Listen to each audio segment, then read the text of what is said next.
All right, we are now joined by a very, very special recurring guest, friend of the podcast. It is Kia Tigers pitcher Wil Crowe, live from Korea. Dude, it's so great to see you. I think it's been 2 years. I want to say summer of 22, the last time you were on. So a lot's happened. It's great to Yeah, see you. How are we doing? we're doing good, man. We're moving and grooving. Like you said, we're in Korea, so still learning, getting acclimated. Figuring some things out, but we're doing good. We're in a good spot. Absolutely.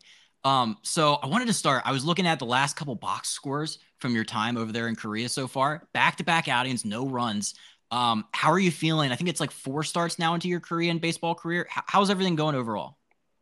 Yeah, for the most part, it's going good. You gotta get adjusted a little bit. Find out what you can and you can't do. My first two starts, I kind of went into it as we have a veteran catcher. I was like, I'm going to kind of let him dictate how we go about this thing, how what he thinks or he knows these guys. He's been in the league.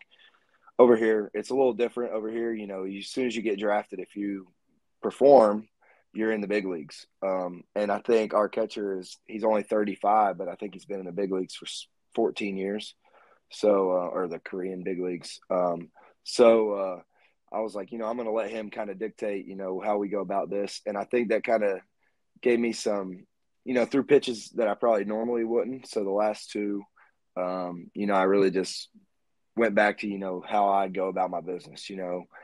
I throw my pitches and my counts and my pitches to my batters. And, even if, you know, the scouting report maybe says one thing, I got to remember, I might be one of the top 3 to 4 hardest throwers in this league. Um, so the fastball plays a lot, and it can get soft contact against some guys. Just going about my business, how I know and what I know will work. And the last two outings, have really came back around, and I've had two good ones. So. I love that. It's so cool that you have the opportunity to work with like a great veteran catcher over there. Is that kind of like in 20 when you were in DC with Jan Gomes? I remember just like hearing great things about the way he handled the staff, and he had like 10 plus years when you started working with it as a rookie over like in this country. Having like a veteran catcher in that country, can you draw any maybe similarities to that kind of thing?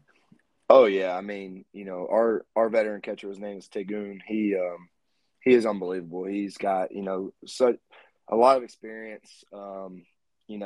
They traded for him last year at the end of the year, so they got him and then signed him to a contract. He's very vocal. He's a clubhouse leader. He keeps everybody in check.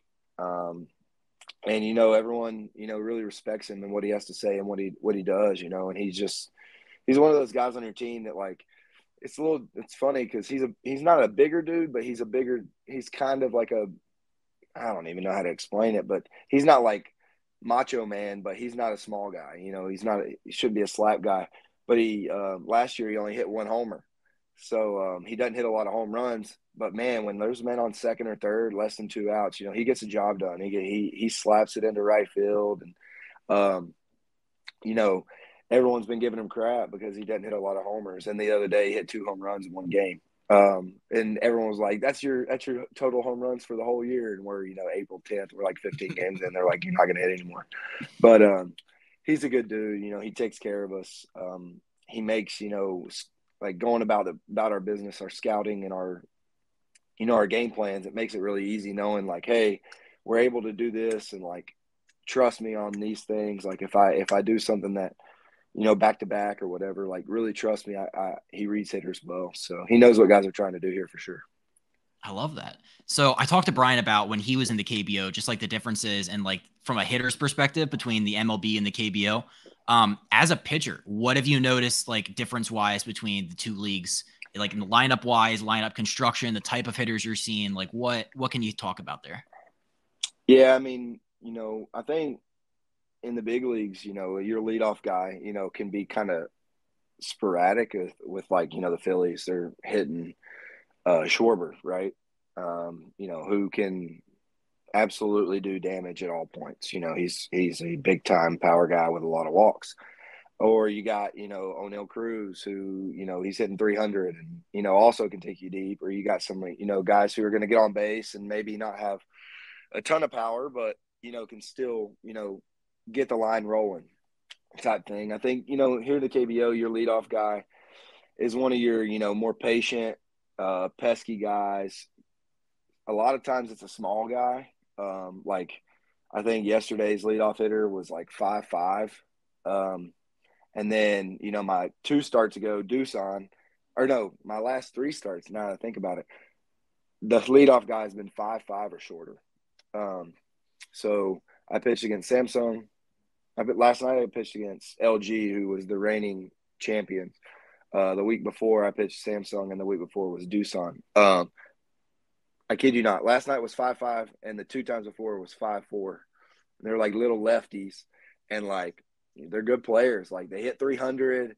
They see like 8 to 10 pitches in AB. Like you make a good pitch down and away, they foul it off into the dugout. Like they are just annoying little hitters. So like you got to make sure you're trying to get them out early. But I think for the most part the lineups are very similar. You got 1 through 5 or your top dogs, and I honestly like the team we played last night. They're probably one of the better hitting teams in the league, and they have like a WRC plus in the league as an average of the team was like 130.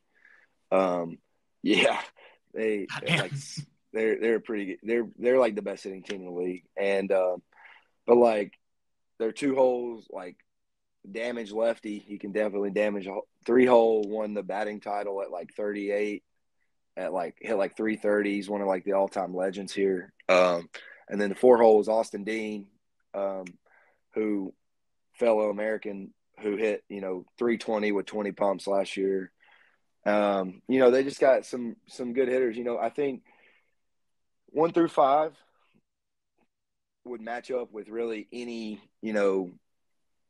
AAA and have like that opportunity that could play in the big leagues. And, however the ball may fall, it kind of dictates what your numbers are. I think a lot of these guys can be big leaguers. 6 and 7 kind of depends. Usually all the catchers are kind of built the same here, big bodied, and they're either free swingers. So right-handed free swingers who just try and do damage at all times. And, or they're like Arte Goon, who, they free swing early in the count, and if you throw them a cookie, they're going to crush it, or then they like bear down and bow to you. So I think the only difference really is like 8 and 9 are real pesky hitters. And as to where in the big leagues, you got guys who, probably can do some damage. Like there's still power in 8 and 9 in the big leagues. I don't want to say there's no power because, anybody can hit homers, right? Like if you get the right pitch and you guess right on it, you can hit a homer. But 8 and 9 are those guys who are like, all right, we're really going to turn the lineup over. Like that's their job. They're not there to like hit doubles and homers. They're there to like, all right, if we see 10 pitches and get out, we've done our job.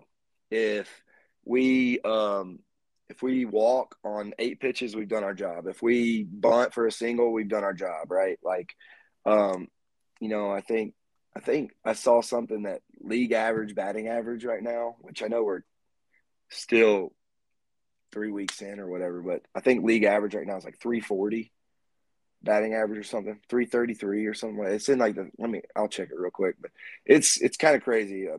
The batting average is wild. But they let's see, it's right here.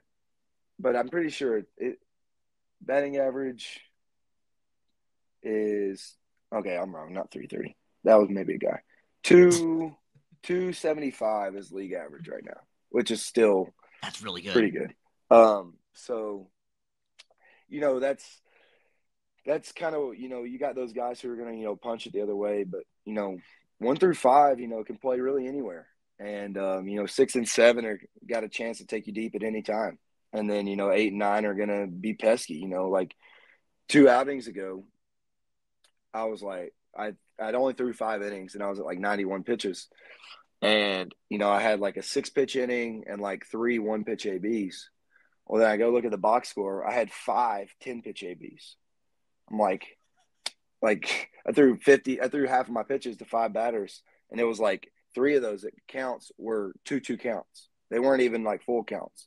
It's like I had like 6 foul balls, 7 foul balls. It's like, just get out, like get a hit, get out. Like, you're wearing me out. Like, it's like, goodness, just hit a single, do something. It's like, so it's they they work you a little more, but the hitters are good. They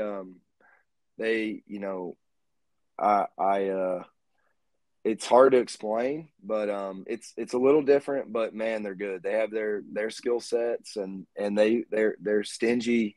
They stick to what they know, and they do what they do, and you just got to grind it out with them at some point. Was there a lineup or a hitter over here that did that to you? That was just like 10, 11 pitch ABs on you?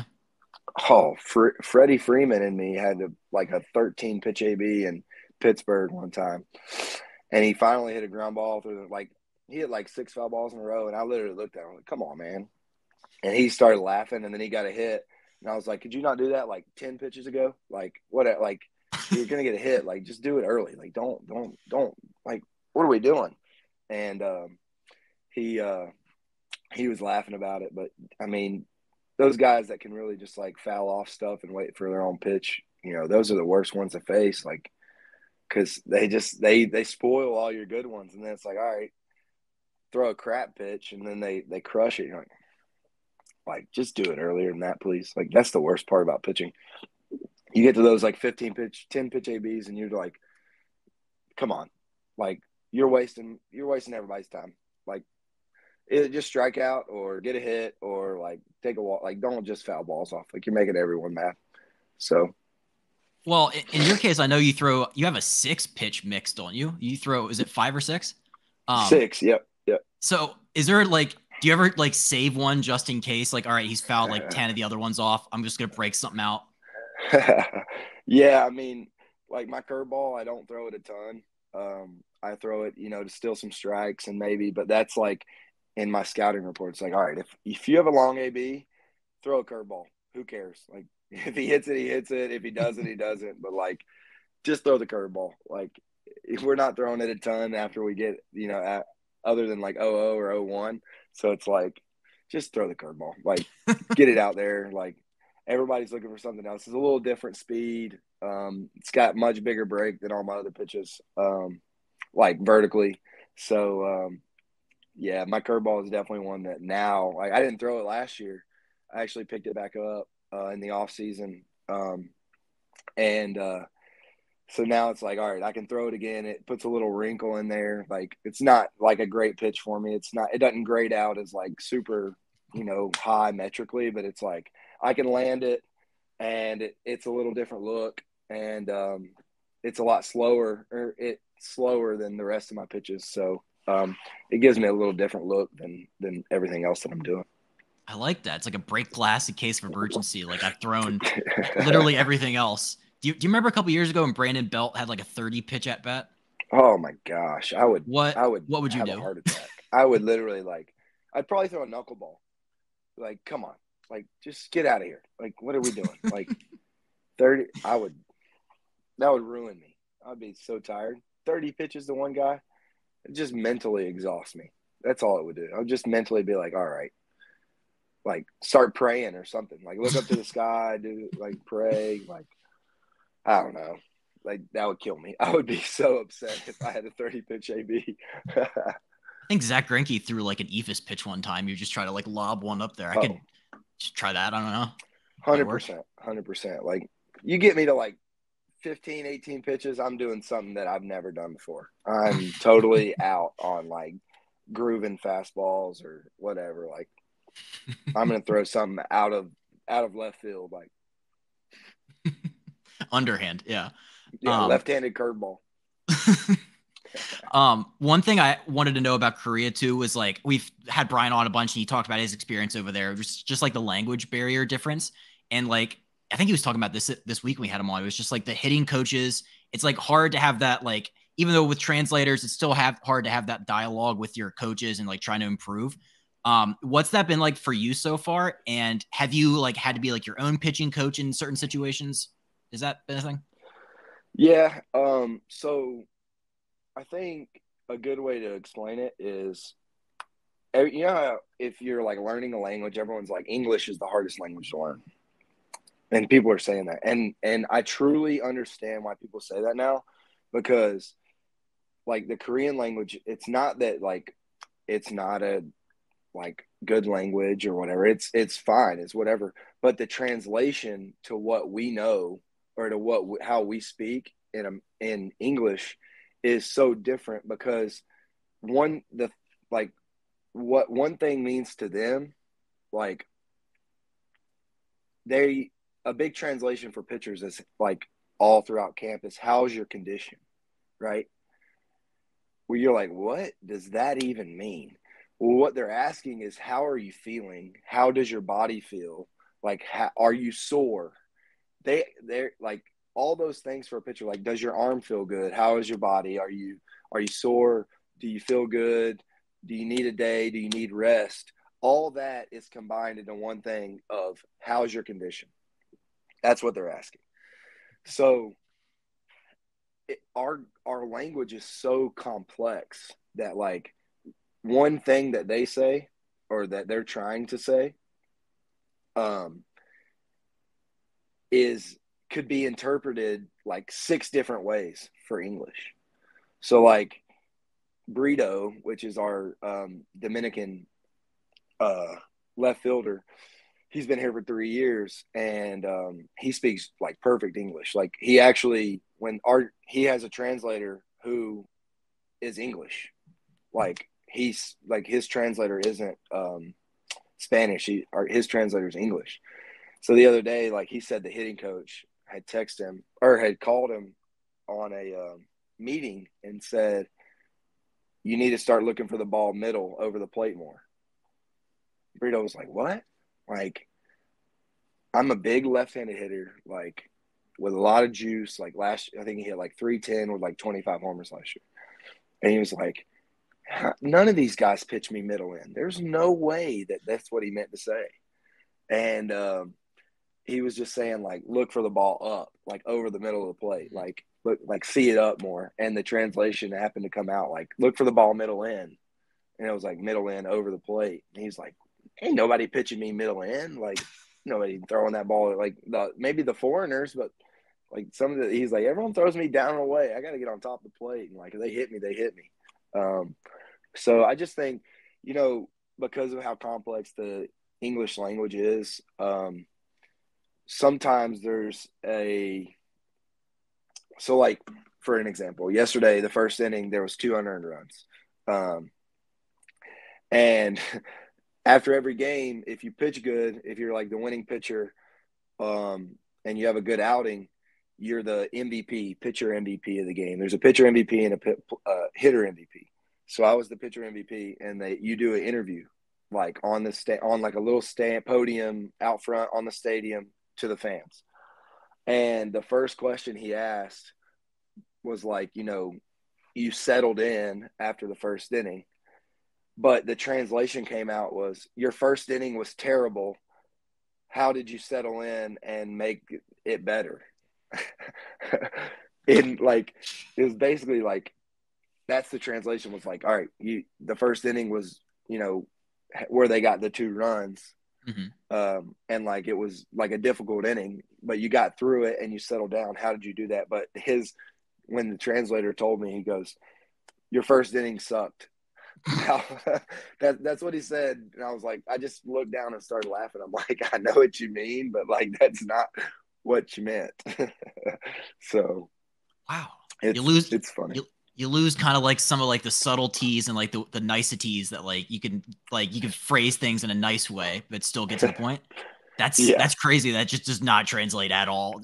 Oh, not at all. But also like this culture is so respectful, like unbelievably respectful. Like they will like do anything for you. Like anybody will do anything for you. You meet someone on the side of the street, they'll do something for you. Like it's unbelievable. You like you leave your wallet somewhere and it'll never get picked up. Like no one will steal from anybody. Like everyone is unbelievably kind here.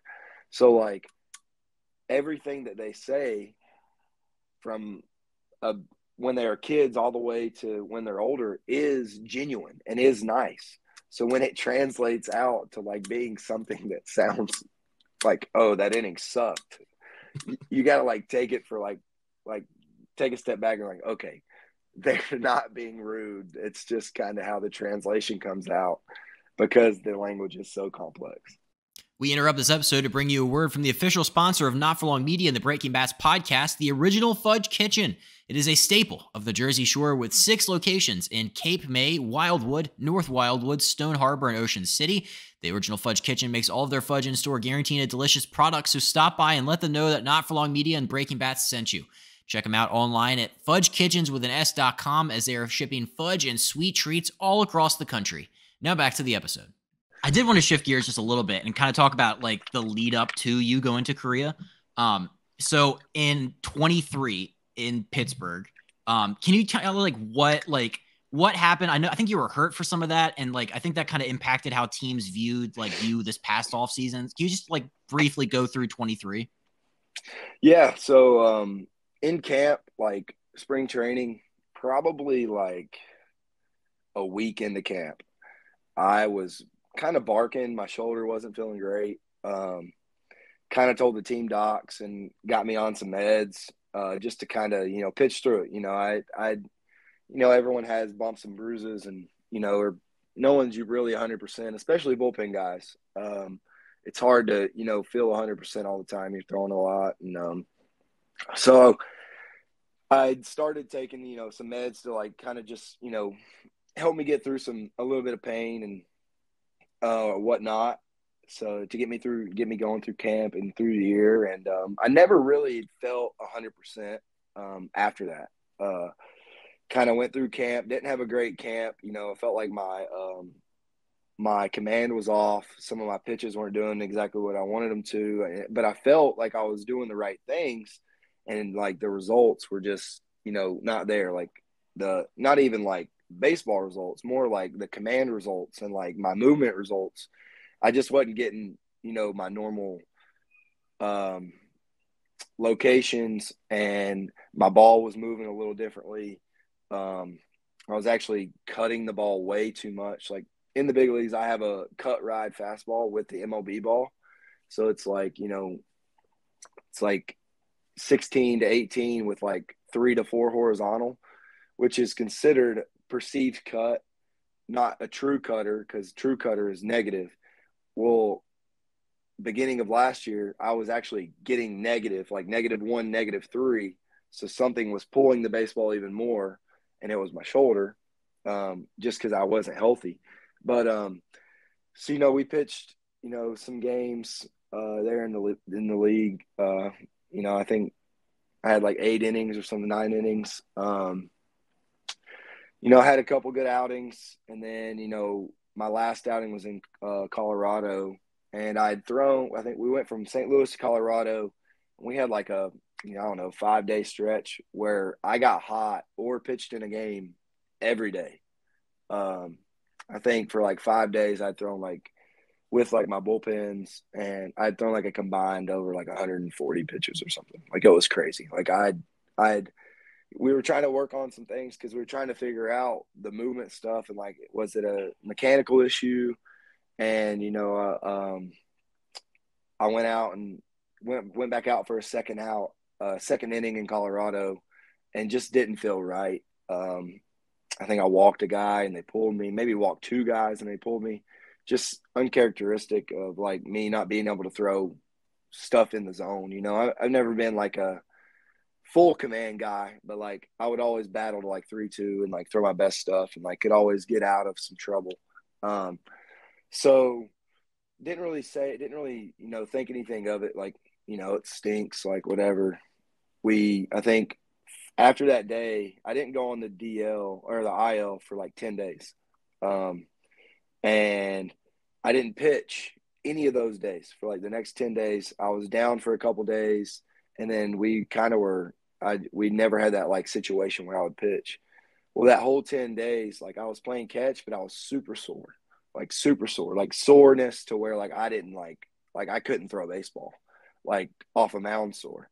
So, we get to like the day I went on the IL and I'm like sore. I'm like telling him like I'm taking these meds, like I'm not feeling good. Like I don't know if I can even pitch. Like I'm not feeling good at all. So like I go into the training room. I'm like, hey, I'm gonna put some like icy hot on, and like I'm taking these meds, but like I'm like barking really really bad. Like I'm gonna see if I can throw off a mound because I need to be available. So I went and played catch, and I felt okay. And then I got on the mound, and like they had like the TrackMan on, and I was throwing like 80 in my bullpens. I was like trying to rip it, but like I had so much icy hot on, I couldn't feel anything. Like it was burning through my jersey. Like I was on fire. Like I couldn't even feel anything. And I was like, I'm not throwing hard. I'm not feeling good. So I went in. I was like, yeah, I think we need to get like looked at. Um, so we went and got an MRI, and I had a lot of inflammation. I had some small things in like my rotator and my labrum, kind of like two small tears. So, they were like, you can do cortisone, which is okay. It can get you like 2 weeks and then you're back, but it probably won't work. And then they were like, we can give you a PRP, which has a really good chance of working, like over 80%.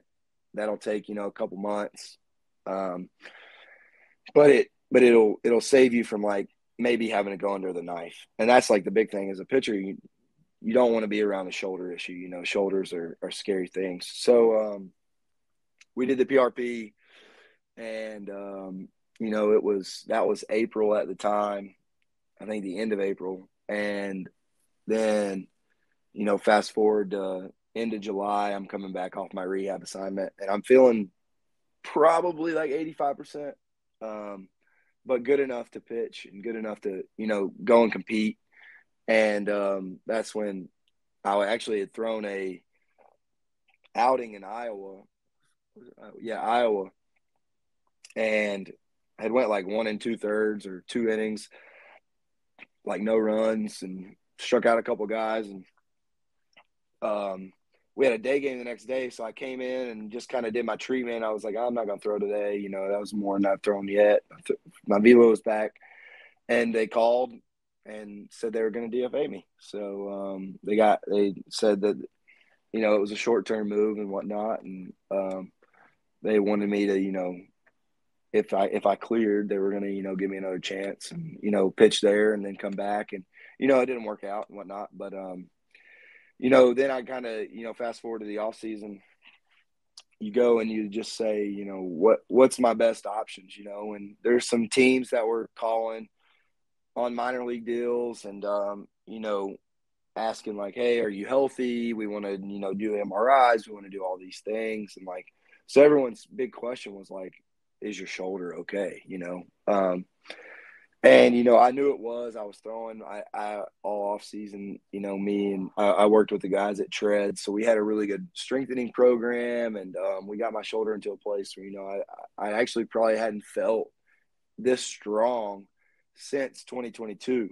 So I arm wise, so we were getting like a couple minor league calls. I don't even think we had a minor league offer. And then the Kia Tigers had reached out and said they offered me, basically they wanted me to do an MRI and stuff and get everything checked out. And they made a good offer, and I thought about it, and for me, showing health is a big thing. And coming over here and throwing 150 plus innings, and showing teams that I'm healthy and still still a valuable pitcher is what I thought was the best, especially with the money. Going, and I have 2 kids, and a house, and my wife back at home. And a big thing for me was providing for my family. You never know when the game of baseball can be taken out of your hands. So I thought about that, and I thought, what's the worst thing that could happen? I go over here, I make, almost $1 million, and I'm not good, and I get to come back and I get a minor league deal next year. Like that's the worst thing that could happen, but I get to put $1 million in my pocket. That was where I was at. Like I can set my family up for a little more financial security.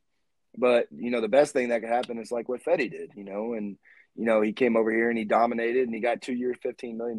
So like for me, the benefits of coming over here outweighed, going and like being on a team where like they were like, hey, yeah, we love you, and then you have a great camp and they're like, yeah, we want you on our team, like we definitely want you. And then the last day of camp, they're like, yeah, but we don't want to make a 40-man move. We're going to send you to AAA. And then you go sit in AAA. And then it's all about like, okay, are you winning? Do you need a veteran? Do you need a guy who's got some time? Or are you not winning and you're going to call up a young guy who's a prospect? Like Yeah. that was kind of where I'm at. Like, I understand the game of baseball and I understand the business side of things in the big leagues. I probably have a sour taste in my mouth from what happened last year. That's a different story on a different time. But you know, I wasn't in the mode of like I don't want to go and have a great camp and other than last year, other than 23, I've had really good spring trainings.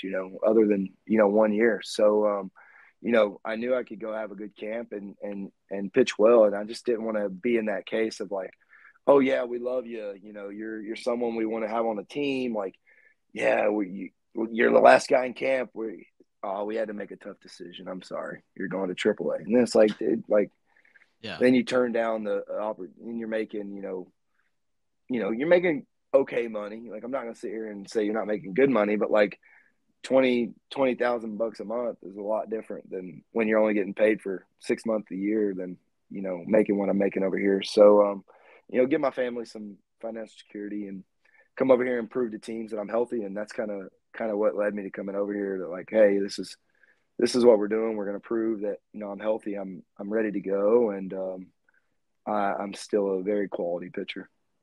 No doubt. Yeah, yeah, no, that's you definitely have been through a lot, man. It's I had a question because I read that one of the like I think you even just mentioned it. Like you're excited to go to Korea because you wanted to go out and prove that you're a starter, that you're healthy, you could throw innings. I remember a lot of 22 baseball, Wil Crowe out of the bullpen for that basically the entire year, one of the best relievers in baseball. Was there ever a part of you back then where you're like, am I just a relief pitcher now? Like, was that like a hard like thing that you're like, I could just do this forever? I mean, yeah, I think there's that's another thing that like maybe speaks to some of my value that I can bring. I think I can be a valuable reliever. I think I can be a valuable starter. I'm a guy who, I'm not your 185 pound, 205 pound, pitcher who's, you know, my body doesn't really like. I knock on wood, but I can throw a lot of innings, right? As long as like I take care of myself and like I'm not getting abused. My body, my whole life has been pretty good. I throw 90, 100, 120, innings all the way up through the minor leagues. So, I'm a guy who can be a reliever. And at that point, I was like, this is fine with me. I like throwing, in games more, like throwing 4 or 5 times a week is fun, and there's not as much like built up like nervousness, I guess. Like, you're starting the next day. It's your one time for 5 days. Like you're trying to do it, But coming over here, like I wanted to come over here and I knew I could start. In 21, my last 5 starts in the big leagues, I think.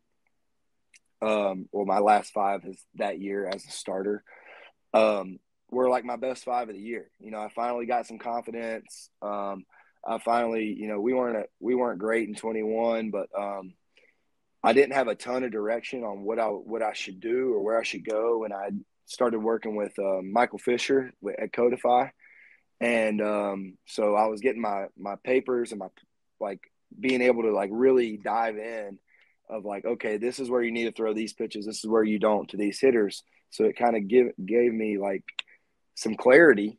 And, I thought I like had, 4 or 5 of my best starts to end the year. So like going into camp in 22, I was like, all right, I'm fighting for a job. I'm one of our 5 starters. Like I led the team in starts last year through 130 innings. Like this is like my second year. I'm gonna be a guy for them. I'm gonna throw a bunch of innings. And I get to camp and it's like, hey, you're gonna be a reliever. And like I learned that like a week after spring training started. So I was like, okay.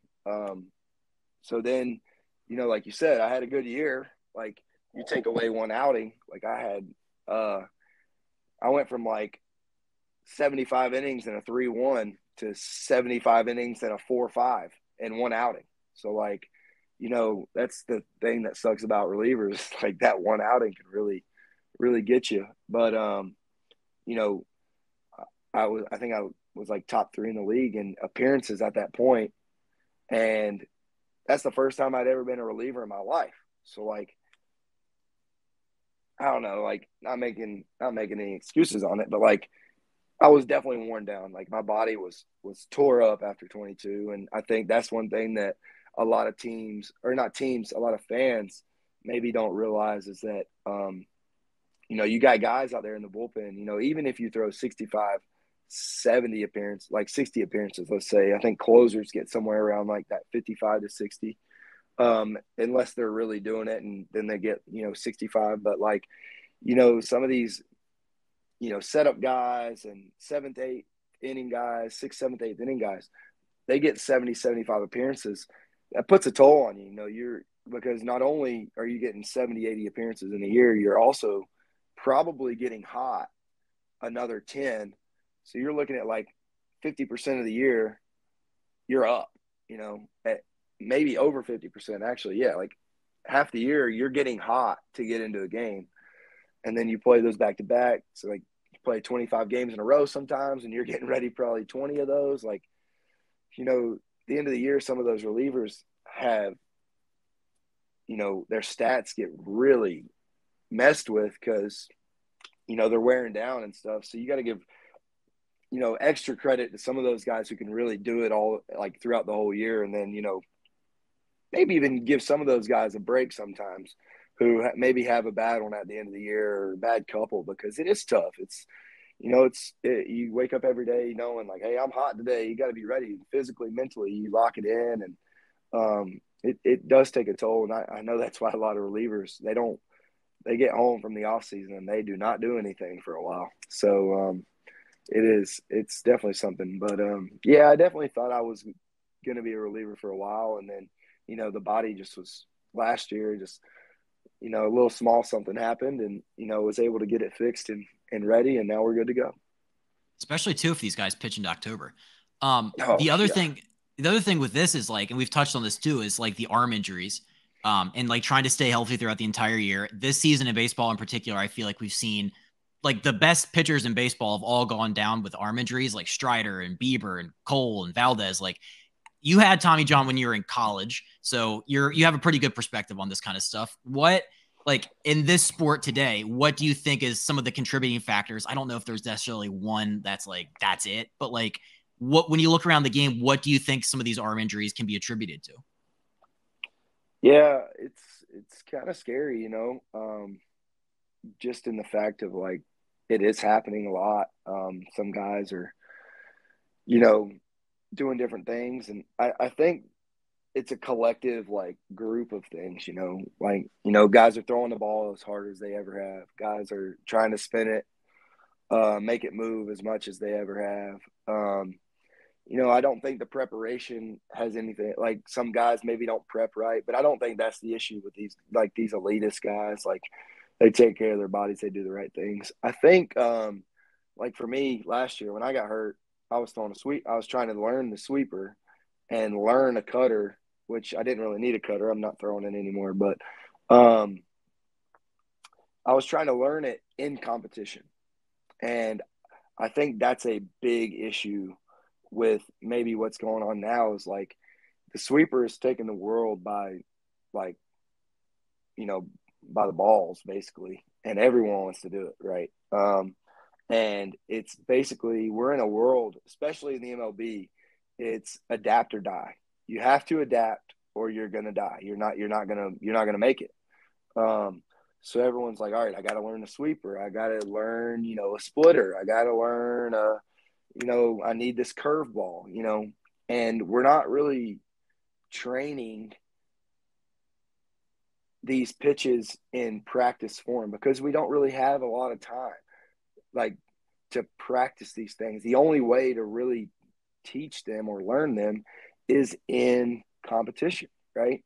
And at that point, okay, all right, I'm going to go rip these sweepers that I'm probably not throwing right in game because I need to see if they work. Well, then you start ripping them and you're doing something different. And then your arm's like, well, what are you doing? You've never done this before. And then your arm gives out. Like, and I think, Strider, Strider's thing, he was a 2-pitch guy with an occasional changeup. Now he figured out the changeup. Now he goes to the curveball. And he's starting to learn the curveball. And great pitch, like unbelievable pitch, but you got to learn it in competition. Like, I can go throw a sick curveball in my bullpen at 85%, but that doesn't mean I need to go rip it in the game because it's like not my best pitch. You know what I mean?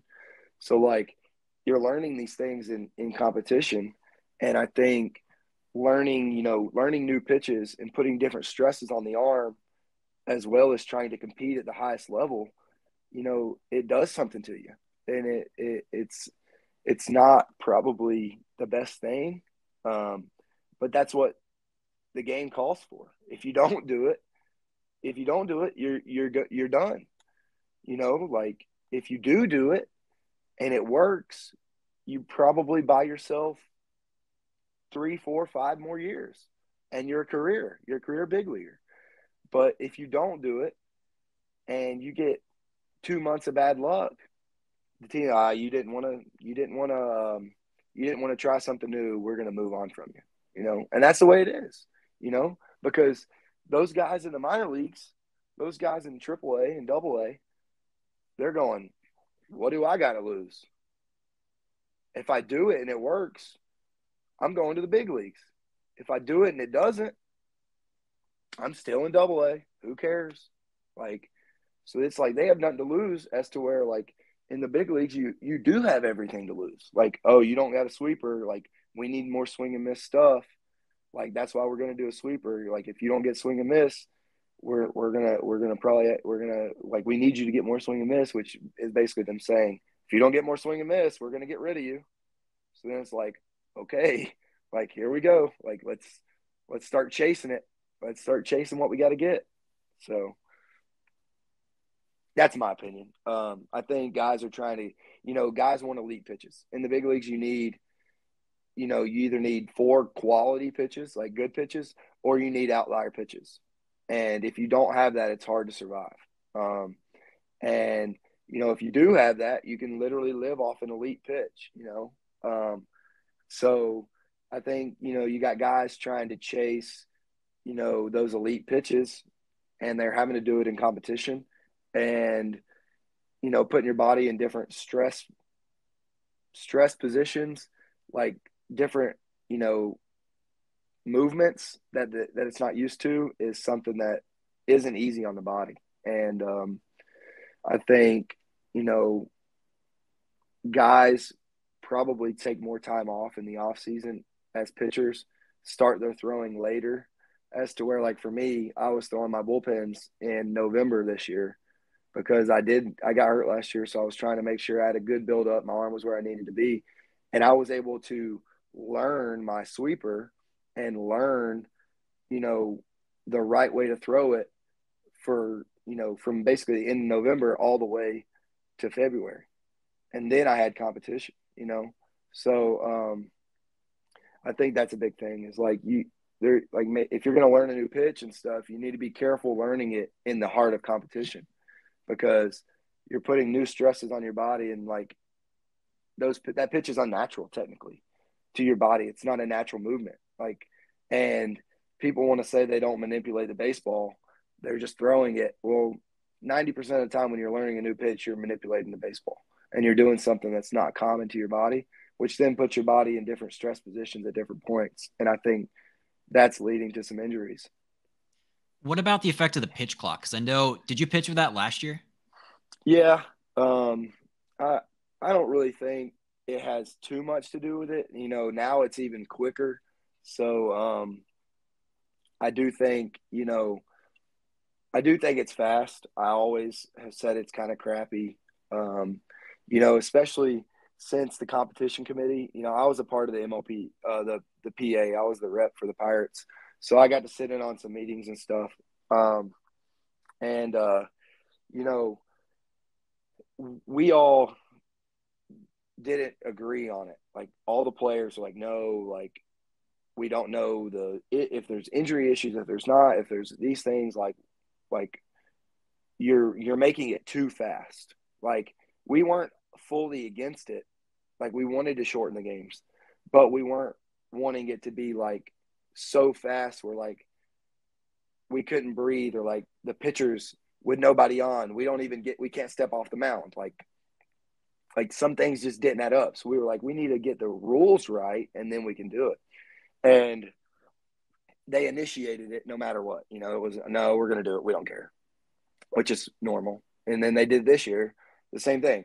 We're gonna quicken it up. We don't care. Like we got the games at 2.5 hours. We want them less than that. And I think the pitch clock isn't fun. The pitch clock isn't there, but it serves a purpose. It gets rid of all the time that is wasted.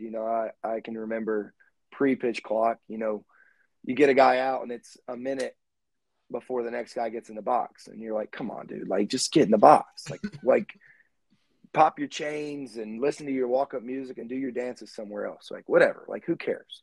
But like making a guy get in the box in 15 seconds and every pitch has to be in 15 seconds or 12. I don't even know what it is now. Like we have one over here, but they're in the trial stage, so you don't even get dinged for it. Literally, like the umpire will be like, and it doesn't matter. They're like, whatever. Like our coach was like, don't even pay attention to it. But it's annoying, but it serves a good purpose. But I do think it's quick, but I don't know if it leads to injury. You know, maybe it makes you tired more quickly, but then again, like do some more cardio or something. I don't know. Like I don't think it's if you're more tired from the pitch clock, you probably haven't been working out enough and you're not in good shape anyways. Like I don't know. It's not that bad. You get used to it. Yeah. But I don't think it would be a causing factor to injury. I think guys are chasing, elite things, elite pitches, elite velocity, elite movement, and they're doing it in a fashion where like, hey, we got to figure it out in competition. And I do think that's a big reason as to why the injuries go up more, especially in the first month of the year. It's cold. You're going from a hot state to a cold state, and then you're still doing these positions. You're trying to get in these positions in chilly weather where you're probably not as loose as you have been for the last 8 weeks. Like, I think that has something to do with it too. Wow. Yeah, there's definitely a lot that goes into it. I feel like the people that are like harping on the pitch clock, I feel like that's just kind of like I don't know. I never bought that as a reason why pitchers' arm injuries were happening. It's just like I don't know. But I know you don't have that much time left with us this time. We'll definitely have to have you back on. I wanted to do a couple last like rapid fire type questions before we get you out of here. So I've been on a quest. I've been trying to ask relief pitchers and pitchers just in general, why don't you guys use the bullpen card at Nationals Park? Is there just like a does I've never seen anybody use that. I don't know. That's a good question. That is a really good question. That's one thing that over here there are bullpen carts and stuff, and so we're Kia Tigers. Our bullpen cart is the new EV9, and it flies down the right field line at like 30 miles an hour, like every time a bullpen arm comes in, and they use it here. They love it. So that's one thing that they do use over here. But I remember Doolittle would hop in that thing all the time and just cruise in. Oh, it was great. It was great.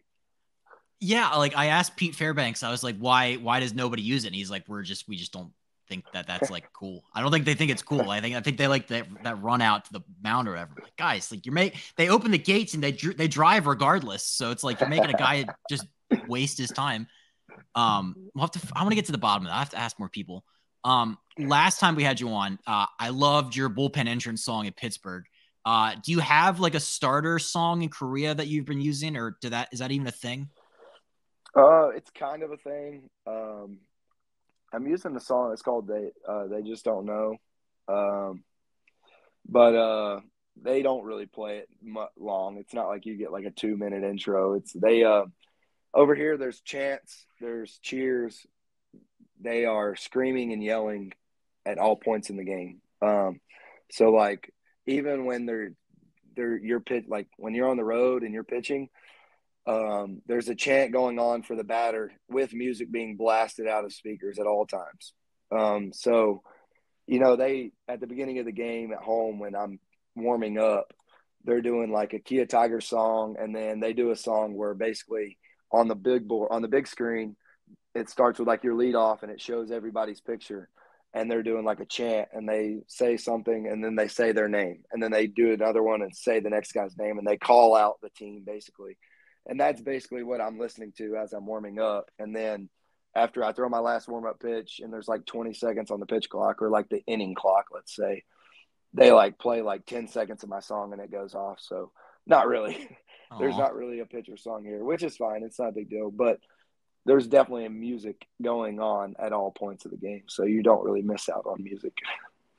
I remember Brian saying that about that at like Japan, just like they have like trumpets and drums and Oh, it's a whole thing. you gotta if you have any time, check out just type in Kia Tiger fans in Jamsil. So JIN or JAMSIL.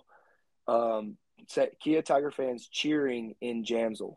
So Jamsil is Seoul, which is the big city, and all basically we live in Gwangju, which is like 4 hours away from Seoul, but everyone moves from Gwangju to Seoul when they grow up. So when we go to Seoul and play in the big city in the big stadium, we are like it's basically a home game for us. It's like 85% Kia fans, like 15% Doosan or LG fans, and they are crazy. Like it is absolutely nuts how much they cheer. But that's a good like YouTube video to show you like how crazy our fans are. I love that. Throughout your career, if you had to pick a former teammate to start a podcast with, who do you think would be the best podcast teammate host? Podcast teammate host. I mean, probably. What are we podcasting about? Because that would be if we're just talking about life. I'm gonna have to find someone who's got a little energy and spaz to them. But like, maybe we're talking about bourbon. Me and my buddy, like I got a couple bourbon guys. I think if we're just talking like friendships, like you want to start a podcast with your like your best friend, it'd be Reynolds. Me and Brian would probably start one up. I don't know if he would be the best podcast host because I don't know how much he would speak on there. Is he a talker? Nah, not Yeah. not really. Maybe behind closed doors and stuff, but he's not super extroverted. But I do talk a lot, so that we could probably match each other up on that one. But if you're talking like bourbon or something, like I'm a big bourbon guy.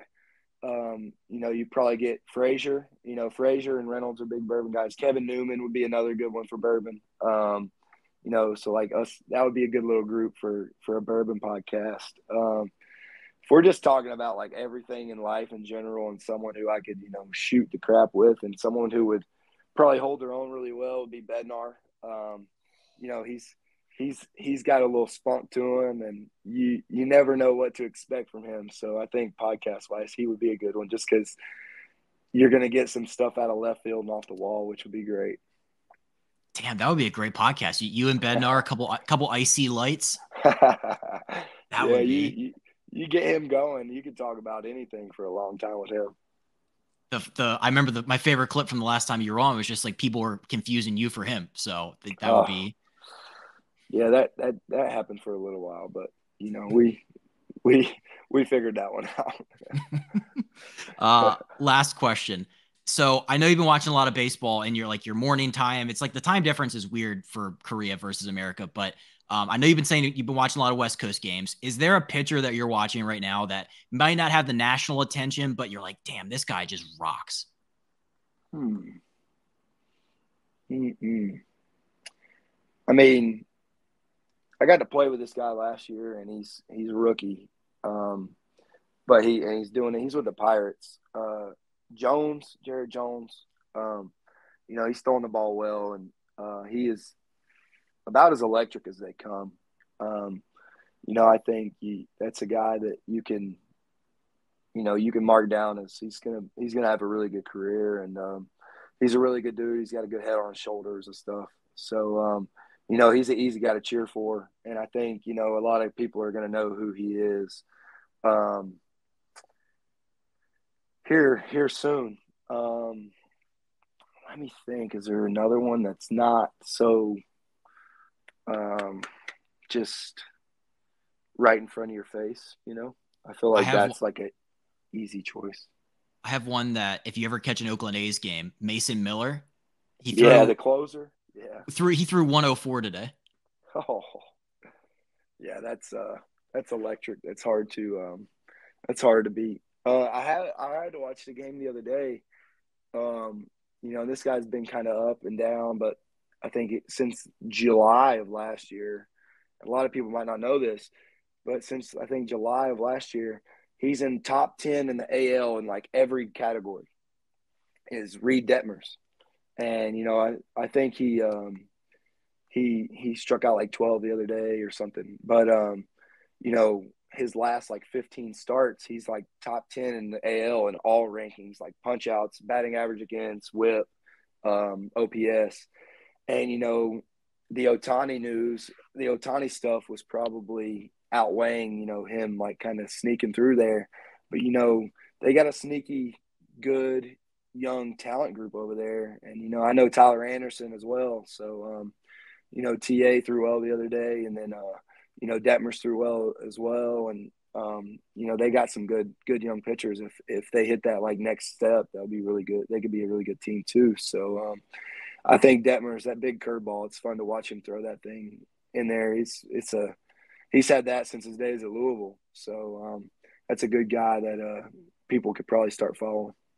I like that. Yeah, I think I feel like you have a great perspective on that. Pitchers on pitchers. That's like, yeah, I'm definitely have to check out some more LA Angels games. I'm a big Ron Washington guy, so Yeah. uh I saw he got angry the other day. It's just like that's classic Wash. I saw him get upset with the Joe Adele thing. I was like, yeah, he's oh, that was funny.